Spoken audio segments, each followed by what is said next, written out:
Opération de mise à jour des fiches biométriques. Nos reporters ont suivi à la trace des équipes mobiles détachées pour l'occasion afin de désengorger les lieux indiqués. Kabbalah à la cité universitaire, le marché rose de Bamako et la maison des jeunes. Nyanyalou Traoré et Idrissa Traoré se sont rendus sur ces sites. Voici ce qu'ils ont constaté. La maison des jeunes de Bamako, il est 10 heures. En apparence, on se croirait à un rassemblement de camarades vu l'ambiance conviviale qui se dégage des lieux. Et pourtant, méprenez-vous, ces hommes viennent de se rencontrer ici.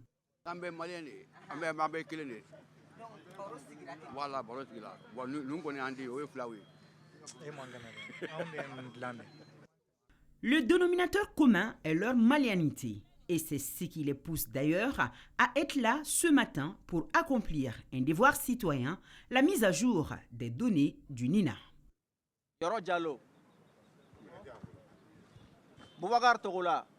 L'interpellé se presse vers la petite salle aménagée pour l'occasion.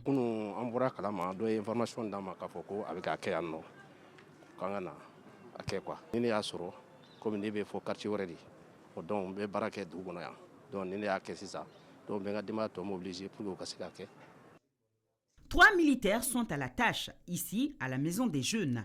Ils prennent de 8h à 18h jusqu'à 200 personnes, le tout dans une totale discipline.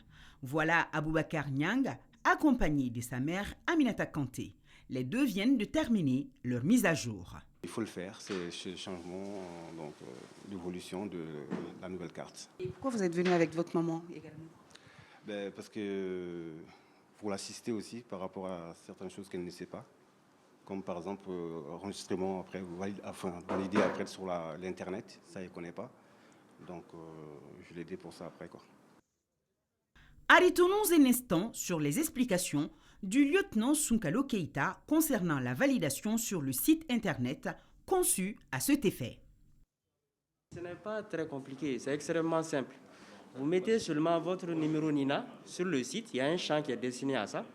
Vous allez mettre votre numéro NINA, ensuite la machine va vous faire sortir vos données. Ensuite vous allez valider comme ça le nom, le prénom, ensuite l'adresse. Voilà, s'il y a des choses qui doivent changer aussi, vous mettez non, ok. Voilà, maintenant vous allez passer à d'autres champs qui vont vous permettre de spécifier le lieu de retrait. Et une fois que la carte va sortir, vous allez récupérer votre carte là-bas. Ajoutons qu'une fois terminée cette mise à jour, la carte biométrique servira non seulement de carte d'identité nationale, mais aussi et surtout de carte d'électeur pour les citoyens.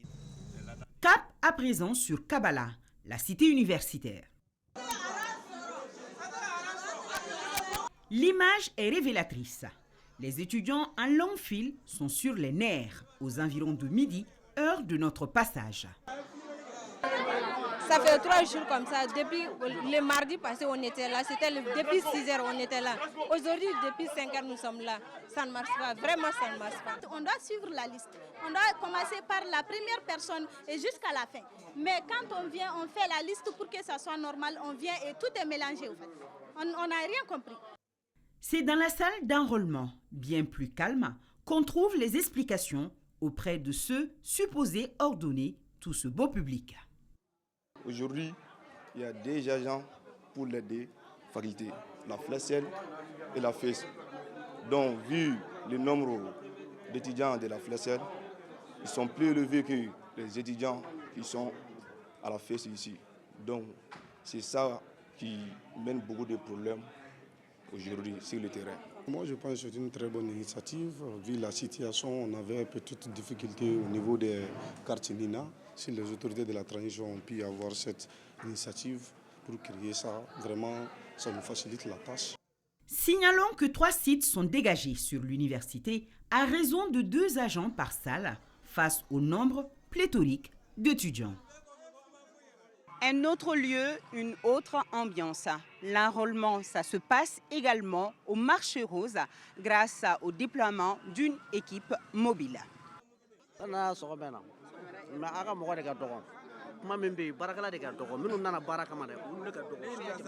Depuis 8 heures,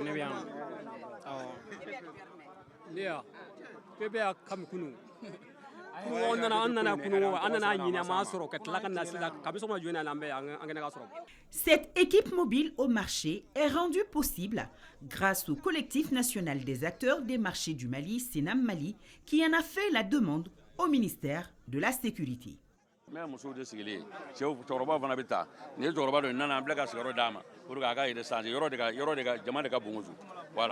En attendant le renforcement des équipes qui ne saurait tarder avec la création du comité de réflexion sur les modalités de remise de la carte nationale d'identité biométrique sécurisée, le mot d'ordre ne serait-il pas de prendre son mal en patience, d'autant plus que tous nos interlocuteurs sont convaincus de la portée nationale de l'opération.